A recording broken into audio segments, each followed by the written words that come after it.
Bismillahirrahmanirrahim. Jangan lupa subscribe ya. Mereka sujud dengan perubahan dikatakan tatkala berubah bayangannya ke kanan atau ke kiri, itulah mereka saatnya mereka sujud. Seperti firman Allah Subhanahu wa taala, "Awalam yarau ila ma khalaqallahu min syai'in yatafayya'u dhilaluhu 'anil yamini wasyama'ili sujjada lillah wa hum dakhirun." Kata Allah Subhanahu wa taala, tidakkah mereka melihat kepada apa yang Allah ciptakan, berupa pepohonan yang bayangannya ke kanan, rindangannya terkadang ke kiri, sujada, dalam kondisi sujud. Jadi tatkala perubahan bayangan dari ke kanan, bayangannya penuh ke kanan, itu dia sedang sujud. Tatkala bayangannya ke kiri, mungkin di waktu sore, tadinya di waktu pagi, di waktu sore dia juga sedang apa? Sujud. Kata Allah, wa hum dakhirun, dan mereka di bawah perintah Allah Subhanahu wa taala. Adapun matahari, bintang-bintang bagaimana sujud, Allah alam bisawab. Sebagian ahli tafsir mengatakan bintang waktu dia mau terbenam, itulah dia sedang sujud. Tetapi intinya kita tidak tahu bagaimana persis mereka sujud, tapi Allah kabarkan bahwasanya mereka sujud kepada Allah Subhanahu wa taala, dan masing-masing benda makhluk sujud dengan apa yang sesuai dengan benda tersebut. Kata Allah, wan najmu wasyajaru yasjudan. Bintang-bintang dan pepohonan sujud kepada Allah Subhanahu wa taala. Kemudian Allah sebutkan nikmat yang lain, was-samaa'a rafa'aha wa wada'al mizan. Kata Allah, dan langit Allah tinggikan. Subhanallah ya. Kita aja bangun rumah setengah mati ya. Bangun rumah yang hanya sekedar tipe 36 6x6 bikin tiang berapa, apalagi rumah yang luas yang mungkin 300 meter persegi, entah berapa tiang harus kita pancang, hanya tingginya cuma 3,5 meter ya. Ini langit yang luar biasa luasnya dan sangat tinggi. Kata Allah, was-samaa'a rafa'aha. Allah meninggikan langit. Siapa yang mampu bikin bangunan semegah langit ini? Tidak ada yang mampu. Ya, kata Allah Subhanahu wa taala, bi ghairi amadin tarawnaha. Kami angkat langit tanpa ada tiangnya, dan begitu kokoh, saqafan marfu'a. Kata Allah, menjadi saqaf, yaitu menjadi atap bagi kalian. Yang atap tersebut bukan cuma atap kosong, isinya banyak. Situ ada matahari, situ ada rembulan, situ ada bintang-bintang. Yang nanti pada hari kiamat atap tersebut akan retak dan robek, maka berjatuhlah benda-benda langit tersebut. Berjatuhanlah benda-benda langit tersebut. Tapi ini di antara nikmat yang luar biasa yang Allah berikan kepada kita. Allah menjadikan bumi dihiasi dengan langit yang begitu kokoh, yang sangat luas, dan Allah bangun tanpa ada apa? Tiang. Was-samaa'a rafa'aha. Kata Allah, wa wada'al mizan, dan di antara kenikmatan Allah letakkan al-mizan. Al-mizan di sini diartikan keadilan, diartikan timbangan ya. Maka Allah katakan, alla tataghaw fil mizan, maka janganlah kalian berbuat berlebih-lebihan dalam timbangan, jangan berbuat zalim. Jangan berbuat zalim ya. Kita tatkala menimbang dalam menghukum semuanya dengan keadilan. Ya, harus sesuai dengan porsi yang sebenarnya. Jangan sampai orang menimbang berlebih-lebihan ya, sehingga menzalimi yang lain atau mengurangi menzalimi pihak yang lain. Maka harus ada al-adl. Wa wada'al mizan, Allah letakkan keadilan, maka ikutilah keadilan tersebut. Alla tataghaw fil mizan, jangan sampai kalian berlebih-lebihan berbuat zalim dalam timbangan tersebut. Wa aqimul wazna bil qisti wa la tukhsirul mizan. Dan tegakkanlah timbangan dengan adil, dan jangan kalian kurangi timbangan. Subhanallah. Ini kelihatannya sepele masalah timbangan. Tetapi masalah timbangan ini masalah yang sangat berbahaya, sampai Allah pernah mengadab satu kaum, yaitu kaumnya Nabi Syuaib alaihissalam, gara-gara mereka mengurangi apa? Takaran. Waktu Nabi SAW datang ke kota Madinah, Nabi dapati sebagian orang mengurangi takaran timbangan. Maka Allah turunkan firman-Nya, wailul lil mutaffifin. Celaka bagi orang-orang yang melakukan tatfif, yang mengurangi timbangan. Bayangkan, ya, hati-hati kalau kita berbuat kezaliman, maksiat berkaitan dengan orang lain. Masih mending kita berbuat maksiat antara kita dengan Allah. Asalnya Allah Maha Pengampun lagi Maha Penyayang. Tetapi kalau kita berbuat maksiat berkaitan dengan orang, asalnya orang itu nuntut pada hari kiamat kelak. Asalnya dia maafkan atau dia nuntut? Asalnya dia menuntut. Ya. Di dunia saja dia susah memaafkan, apalagi di akhirat tatkala dihadapkan dengan neraka yang sangat mengerikan, tatkala dia sangat butuh dengan pahala. Kita di dunia saja kalau orang masalah sama kita tidak mudah orang memaafkan, tidak mudah, berat. Apalagi dia nuntut di akhirat, mengerikan. Makanya saya katakan, apa kata Sufyan Ats-Tsauri? La antal qallaha bi sab'ina dzamban fima bainaka wa bainallah ahwanu 'alaika min an talqahu bi dzambin wahidin fima bainaka wa bainal ibad. Kau bertemu dengan Allah dengan bawa 70 dosa antara engkau dengan Allah, perkaranya masih lebih ringan daripada kau bertemu dengan Allah kau punya dosa dengan orang satu bikin masalah, ya, lebih berat pada hari kiamat kelak. Makanya Allah mengatakan wala tukhsirul mizan, jangan kalian kurangi timbangan.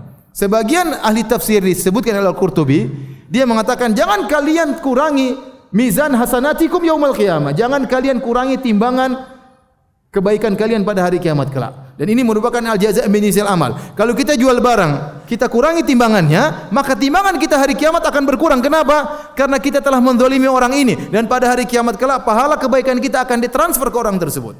Hati-hati, Anda kurangi timbangan di dunia, berarti timbangan kebaikan Anda akan apa? Berkurang. Itu suatu yang sudah kelaziman, otomatis. Karena kalau kita zalimi orang, kita akan mentransfer pahala kita kepada orang tersebut. Ya, hati-hati antum yang jualan, ya, yang berdagang, jangan bohong, ya.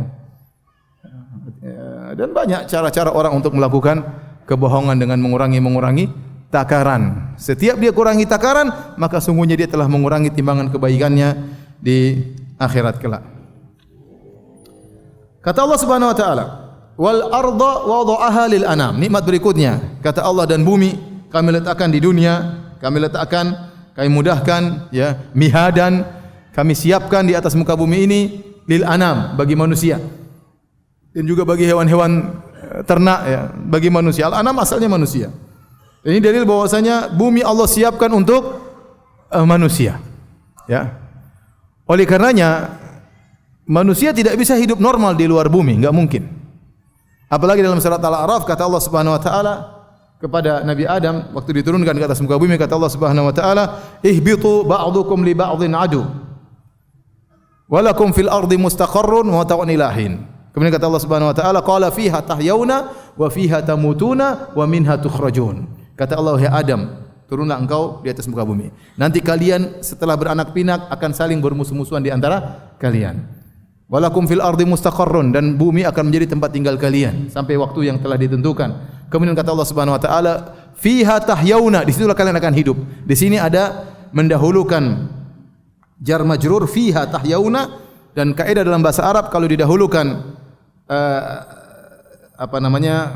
objeknya maka memberikan faedah pembatasan. Artinya hanya di atas bumilah kalian akan hidup. Wa fiha tamutun, dan hanya di atas muka bumilah kalian akan meninggal dunia. Wa minha tukhrajun, dan hanya dari bumilah kalian akan dibangkitkan. Oleh karenanya Syekh Utsaimin rahimahullah punya tulisan yang sangat indah. Dia mengatakan waktu ditanya, apakah seorang bisa ke planet Mars? Apakah seorang bisa ke bulan? Jawabannya tidak ada dalil yang melarang, mungkin saja. Tetapi untuk hidup normal di sana enggak mungkin. Hidup yang normal cuma di atas muka bumi. Enggak mungkin hidup normal di sana. Ya. Makanya tadi saya baru baca, orang saja yang mau ke sana harus pakai baju astronot, satu baju harganya 150 miliar. Hah? Satu baju harganya berapa? 150 miliar. Itu uang gambar mbahmu apa gambar siapa? 150 miliar, ya. Itu gimana mau hidup di sana pakai baju satu saja 150 miliar. Yang baju tersebut memiliki sifat-sifat yang khusus, kuat pada derajat yang tinggi, suhu 100 derajat lebih masih kuat, minus 150 derajat masih kuat. Ya, kemudian ada oksigen, kemudian kalau buang hajat bisa langsung juga di baju tersebut dengan berbagai macam spesifikasi yang ada di baju tersebut. Totalnya 150 miliar cuma satu baju. Gimana mau hidup di bulan? Gimana mau hidup di planet Mars, ya? Kesana hanya buang-buang duit, ya. Mau kesana cari apa, ya? Kemudian mau bikin toko di sana, membuka lapangan bola di sana, ya nggak bisa. Mana? Jadi tempat tinggal buat manusia cuma di mana? Wal arda wada'aha lil anam. Allah letakkan bumi untuk manusia. Kemudian kata Allah Subhanahu wa taala, fiha fakihatun wan nakhlu dzatul akmam. Di bumi itu ada buah-buahan. Ente di planet Mars ada buah-buahan. Buah-buahan saja enggak ada, apalagi akhwat enggak ada di sana. Buah-buahan enggak ada, terus gimana mau tinggal sana, mau nikah, mau punya anak enggak bisa, ya. Ya. Biayanya kalaupun bisa, biayanya sangat besar. Untuk baju 150 miliar, apalagi yang lainnya. Membikin toilet berapa biayanya di sana? Azan, ya. Oke. Azan terus salat biasa. Ya, terus kita lanjutkan nanti habis salat. Kita lanjutkan ba'da salat insyaallah taala. Baik, assalamualaikum warahmatullahi wabarakatuh. Alhamdulillah salatu wassalamu ala Rasulillah wa ala alihi wasallam. Sesi kedua kita tanya jawab aja ya. Tanya jawab aja. Insyaallah kita lanjutkan ke depan. Sebelum antum bertanya, saya ingin bertanya, yang bisa jawab akan dikasih hadiah ya. Tolong catatannya semua sembunyikan ya. Nggak boleh nyontek ya. Coba, saya ingin bertanya. Pertanyaan pertama, siapa yang bisa sebutkan 3 pendapat ulama tentang firman Allah Subhanahu wa taala, wasyamsu wal qamaru bihusban, makna bihusban. 3 pendapat. Ya. Yakin? Hah? 3 pendapat, bukan 2, 3. Saya bisa sebutkan makna bihusban. Rembulan dan matahari bihusban. Ya, nyontek tidak? Tidak. Silakan, ya berdiri, cepat. Ya berdiri, sebut nama dan status. Siap. Ya. Kerja ya. Bukan, udah nikah belum? Lajang. Oh, masya Allah, kasihan. Terus. Ya, jawab. Pendapat pertama. Sesuai dengan orbitnya, ya, seperti orang yang berputar menggiling alat penggiling, putar. Terus yang kedua?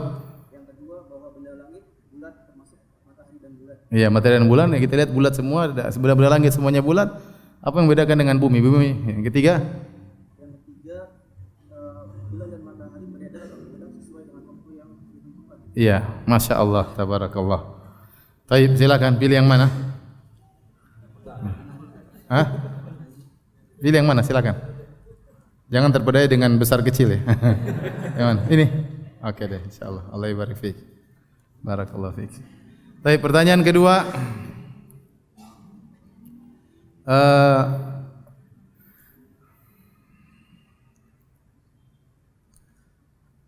Apa makna 'allamahul bayan?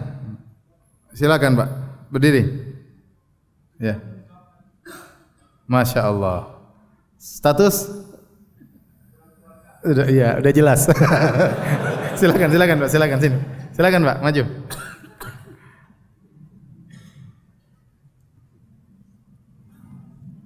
Nanti dia pilih biar. Memilih.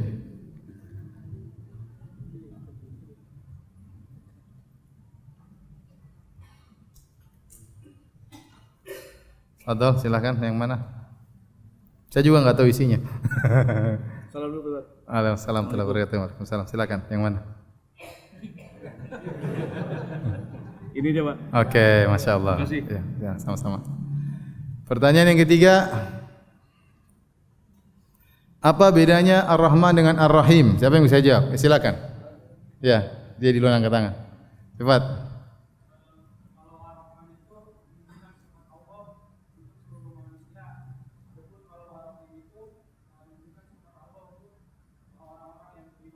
Pendapat pertama, pendapat kedua? Hah? Ibnu Qayyim dalam Badil Fawaid enggak tahu? Enggak apa ya? Enggak ada pilihan ya. Kasihkan. Kasih biar cepat. Biar. Jazakallahu khair. Over. Tolong kasihkan. Baik, kita jawab pertanyaan. Jangan lupa besok pengajian ya. Di Al-Wildan disampaikan oleh guru saya Ustadz Khalid Syamhudi ya. Semoga antum bisa ambil faedah dari beliau ya.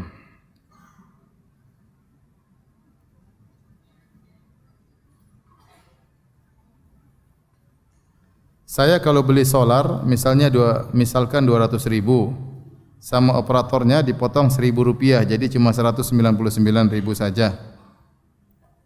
Apakah hukumnya Ustadz? Ini beli solar kepada siapa? Kalau beli solar kepada harganya 200.000 terus di-korting sama penjualnya terserah. Saya enggak tahu ini maksudnya gimana, tapi maksudnya kalau kita beli barang tertulis 200.000, kemudian penjualnya memiliki wewenang untuk mengurangi tanpa ada larangan. Kalau ada larangan enggak boleh, misalnya ada pengumuman dari Pertamina misalnya tidak boleh menjual kepada orang umum di bawah harga ini, enggak boleh. Maka kita tidak boleh terima. Karena kita harus sesuai dengan peraturan yang berlaku. Seperti sebagian dealer mobil mengeluarkan peraturan semua dealer tidak boleh memberi kortingan lebih dari 20 juta misalnya, enggak boleh. Maka kalau lebih kortingan 20 juta dikenakan denda 1 miliar. Dan itu terjadi. Ada yang kasih peraturan demikian. Tapi kalau tidak ada aturannya, masing-masing penjual solar memiliki wewenang untuk menurunkan harga, maka tidak apa-apa.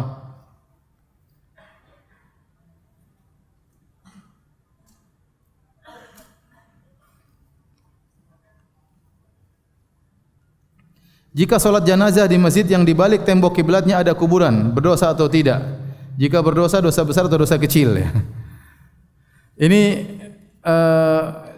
hadis jelas, la tusallu ilal kubur, jangan kalian solat ke arah kuburan. Dan ini tahrim, melarang karena mengantarkan kepada pengagungan terhadap penghuni kubur. Jika benar-benar kuburan di depan kita dan langsung antara kita dengan kuburan, maka semua ulama sepakat ini tidak boleh ya. Karena depan kita kuburan kelihatan seorang sujud rukuk kepada kuburan, sujud kepada kuburan, dan itu seakan-akan pengagungan terhadap kuburan. Maka Nabi melarang secara mutlak, la tusallu ilal kubur, jangan kalian salat ke arah kuburan. Tapi jadi masalah tatkala kuburannya tidak di depan kita tapi di balik tembok. Seperti di balik tembok mihrab imam. Tidak kelihatan, orang lihat dari dalam tidak kelihatan. Ternyata di balik tembok tersebut ada kuburan. Maka ini ada khilaf di kalangan para ulama. Ada yang mengatakan selama tidak ada jarak antara tembok tersebut dengan kuburan maka tidak boleh. Ada yang mengatakan harus ada pemisah antara tembok masjid dengan kuburan, harus ada jalan khusus yang memisahkan areal masjid dengan areal kuburan. Dan saya lebih condong pada pendapat bahwasanya selama tidak kelihatan dari dalam kita sedang sujud kepada kuburan, maka tidak mengapa. Artinya kalau memang sudah tertutup full, ya, tidak terlihat kita sedang sujud kepada kuburan, tidak terlihat, ya, maka tidak mengapa. Kecuali misalnya ternyata mihrabnya terbuat dari kaca dindingnya dan kelihatan situ ada kuburan, maka tidak boleh. Tapi kalau mihrabnya full tertutup dengan dinding dan tidak nampak sama sekali kuburan tersebut, maka insyaallah tidak mengapa ya. Karena ini tahrim wasilah ya.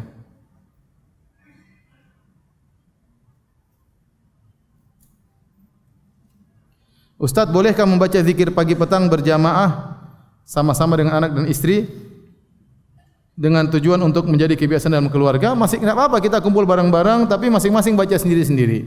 Ya, masing-masing baca sendiri-sendiri. Ingatin, kalau dalam rangka untuk pengajaran sesekali tidak mengapa. Kalau anak-anak dan istri sudah hafal, maka tidak perlu bareng-bareng. Tidak perlu bareng-bareng. Tapi kalau di sekolah-sekolah dalam rangka untuk pengajaran, ya supaya mereka hafal dalam beberapa waktu, setelah mereka hafal sudah enggak perlu lagi dengan satu suara. Tapi kalau kumpul bareng-bareng supaya saling mengingatkan, maka tidak mengapa. Yang penting jangan satu suara, karena Nabi tidak mencontohkan demikian. Jika kita membaca Al-Quran namun yang dibaca hanya Arabnya saja, tidak membaca artinya, tidak memahami ayatnya, apakah berpahala? Iya berpahala, tetap berpahala. Baca Al-Quran bagaimanapun berpahala. La aqulu alif lam mim harfun walakin alif harfun wa lam harfun wa mim harfun, dan pahalanya besar. Saya tidak mengatakan alif lam mim satu huruf kata Nabi, tapi alif satu huruf, lam satu huruf, mim satu huruf. Wal hasanatu bi asyri amsaliyah. Dan satu huruf mendapatkan 10 kebajikan.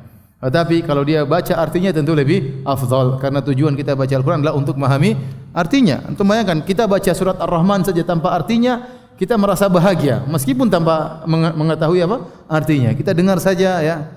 Ada seorang sampai dengar imam baca surat Ar-Rahman dia nangis, dia enggak tahu artinya apa. Bagaimana kalau dia lagi ngerti artinya? Ya, yang dituliskan oleh para ahli tafsir tentu lebih mendalam lagi, seorang lebih menghayati apa yang dia dengar ya. Bolehkah kita berdoa dengan melihat tulisan aplikasi misalnya karena belum hafal doa? Boleh, kita sambil baca, tapi kita doa itu intinya kita akan meminta. Maka kita harus mengerti apa yang kita minta. Ya, kita minta kepada Allah, di antara adab minta kita ngerti apa yang kita minta kepada Allah. Maka kalau kita tidak ngerti tidak hafal, kita boleh baca dan berusaha kita pahami terjemahannya. Ini kita sedang minta ini berarti ya. Kita sedang minta ini.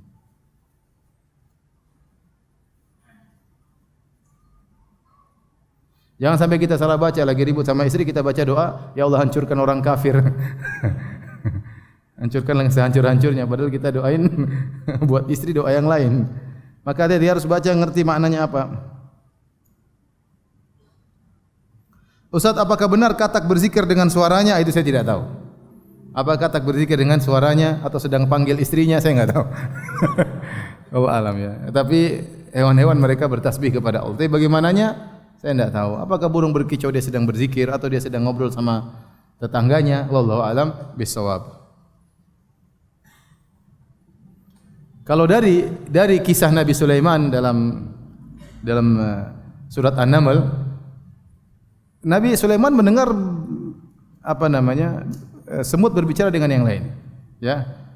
Ya ayuhan namlu dukhulu masakinakum la yahtimannakum Sulaiman wa junuduhu wa hum la yash'urun. Wahai bangsa semut, masuklah kalian ke rumah-rumah kalian, jangan sampai kalian diinjak oleh Sulaiman dan tentaranya dan mereka dalam kondisi tidak sadar. Berarti ada pembicaraan hewan yang tidak berkaitan dengan tasbih dan zikir. Paham?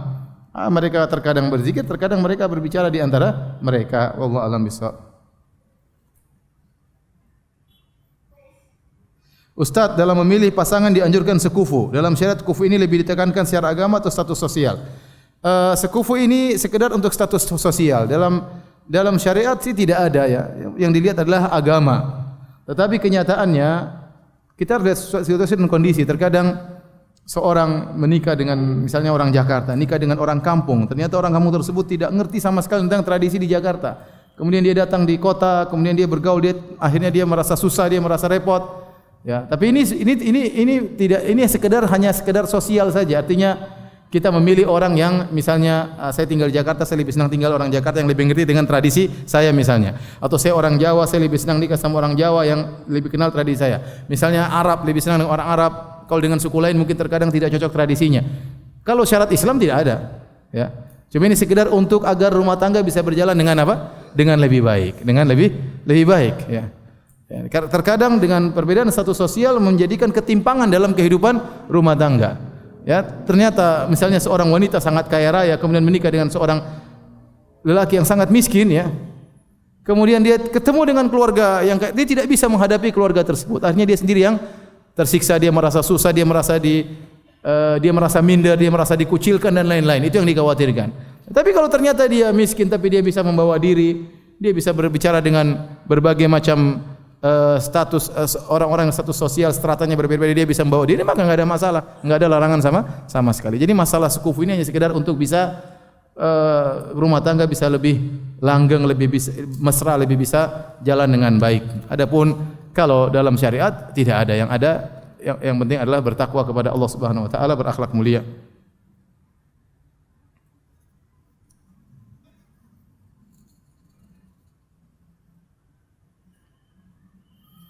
Allah tatagaw fil mizan, apa maksudnya? Merusak keseimbangan itu jangan kalian berbuat zalim dalam timbangan. Jangan berbuat zalim dalam timbangan. Ya, jangan kalian menyelisih keadilan. Bahwasanya dalam timbangan harus keadilan. Makanya al-mizan, wa wadha al-mizan, Allah meletakkan al-mizan, ada dua pendapat. Ada yang mengatakan al-mizan, sini maksudnya adalah timbangan yang ma'ruf, timbangan yang ada dua daun timbangannya, atau ukuran mikyal volume, atau urangan wazan timbangan, berat, ya, semua jenis timbangan, terutama timbangan zaman sekarang yang kemudian orang meletakkan barang kemudian keluar digital misalnya, maka itu namanya timbangan. Ada yang mengatakan al-mizan sini maksudnya al-adl, keadilan.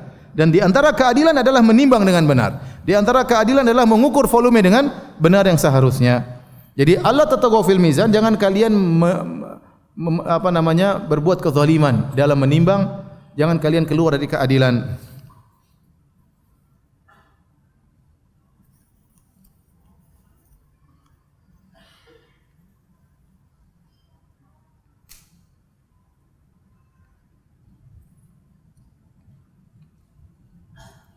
Ketika saya membuka sosial media, lalu saya melihat foto akhwat bercadar, lalu melihat komentar dari ikhwan, dan komentar membawakan surat Ar-Rahman ayat 13.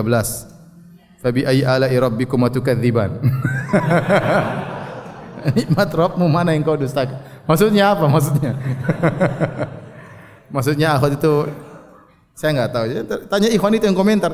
Ente juga ngapain lihat-lihat akhwat ini? Kurang kerjaan ente. Lihat aja istri ente, jangan lihat yang lain. Tapi demikian saja kajian kita. Insyaallah kita lanjutkan pekan depan. Kurang lebihnya saya mohon maaf. Subhanakallah bihamdik, syahadu alla ilaha illa anta, astaghfiruka wa atubu ilaik. Assalamualaikum warahmatullahi wabarakatuh.